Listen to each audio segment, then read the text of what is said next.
Good afternoon. Today we're going over different guide rods with the 1911 double stack 2011 platform pistols. As you well know, some of your pistols come with a two-piece guide rod.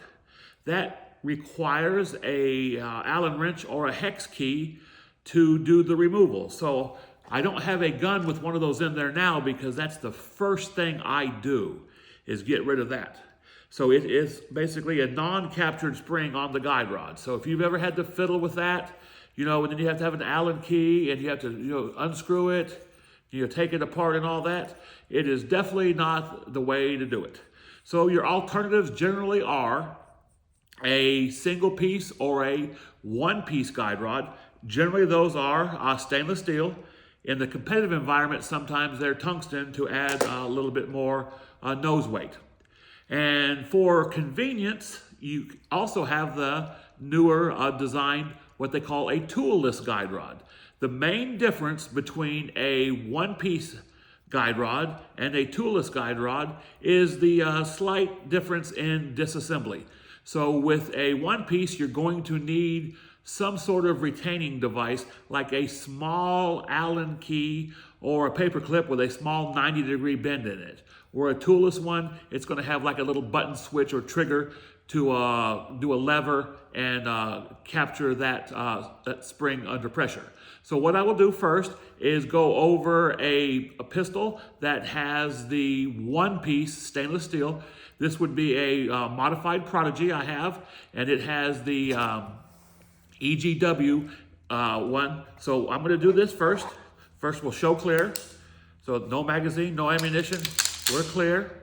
You're going to just basically move your slide to the line up with the takedown notch as you normally would, and just remove your slide stop. So pull your slide stop off, set it to the side, and just remove your slide as you normally would. Make sure you have your retaining device. I guess you'll call that the tool. It would be a little 90-degree bended. It's just a little paper clip with a 90-degree bend. It can be at various lengths. I just use a nice small one.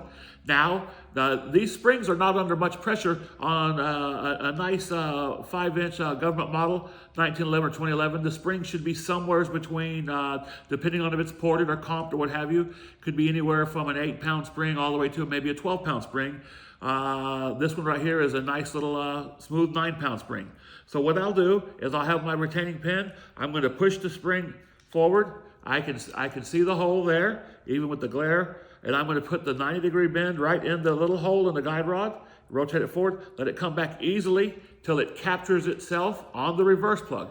I'm going to make sure that I'm taking the link pin, or the link, rotating it up. I'm just going to pull the guide rod out, wiggle it around.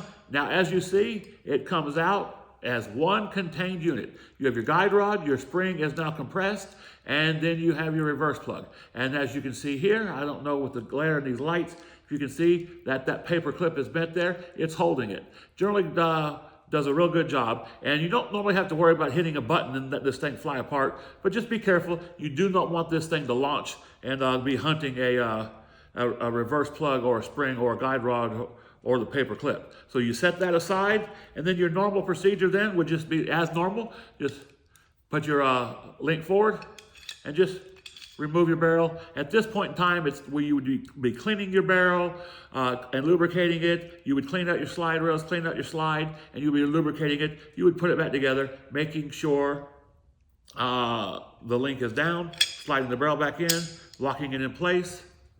Going to bring your link up.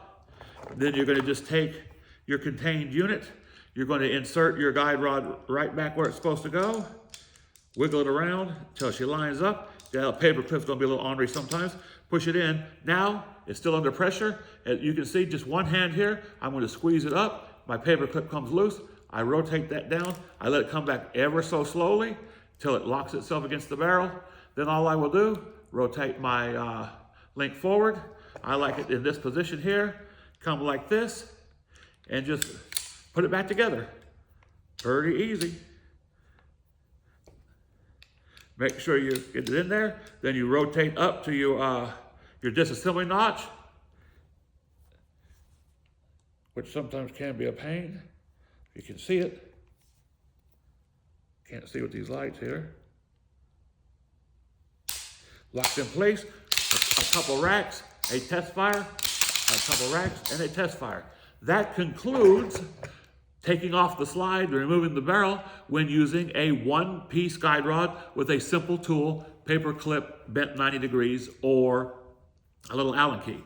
Now, the next evolution for basically simplicity, where you don't have to carry that cumbersome tool, bent paper clip in your range bag, you're going to have a toolless. So now here, this is also a Prodigy. This one's nicknamed Peanut Butter Prodigy. It's a V10 ported Prodigy. It would have also had the two-piece guide rod from the factory. That gets gone before I even shoot the gun.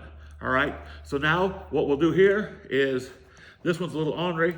I'll bring it back. It's empty, of course. We're going to bring it back to the takedown notch. And sometimes when they're stubborn, all you have to do is give them a little help. Just a little clothespin, paper clip, whatever. Just something to help you get some leverage on that to remove that thing. So, because I'm on camera here, this one wants to be a little ornery. There we go, pulls right out, kind of. And the slide comes off just like anything else. Now, the main difference between the two is now this one does not need a paper clip. You just push it forward. It has a little toggle button there, trigger. You just rotate it down. It locks it in place, as you can see here. And then you just pull this out. Right, we got to raise the link up, pull it right back out. As you can see now, it's a contained unit. There is a little tab holding the reverse plug under pressure, and here's your release trigger. I must caution you, do not lay this down, slam it down. This is a padded table for that purpose. I have dropped these on camera before and launched parts into oblivion. So do not touch that button. Okay, so we just put that away. So that's how you would do it, and just take everything together, put it back together, just in reverse, just like we did the last one. So that's the difference. You have your two-piece, it's not good. Your one-piece, which is, I actually prefer those. Nothing can go wrong with those as long as you have a little takedown tool, bent paper clip and Allen key. And these are toolless, as you can see, pretty easy, not a problem whatsoever. I'll show you how to release it. So now that the barrel's in there, make sure you have it oriented correctly. You just insert it, there's no paper clip to worry about. Just insert it there. And to release the pressure, all you do now is just push up. I don't know if you can see it on camera, there's a little pin there. When I push up and take pressure off it, it will bounce back down. Now see, it's released itself. Slowly go there. Now all we do is put the pistol right back together. Thank you very much. I hope this was helpful. As you can see here, all it takes is a bent paper clip. The one piece has a rocker switch with a retaining tab. Coming soon, my 6 Prodigy upgrade shootout. Please subscribe for more content.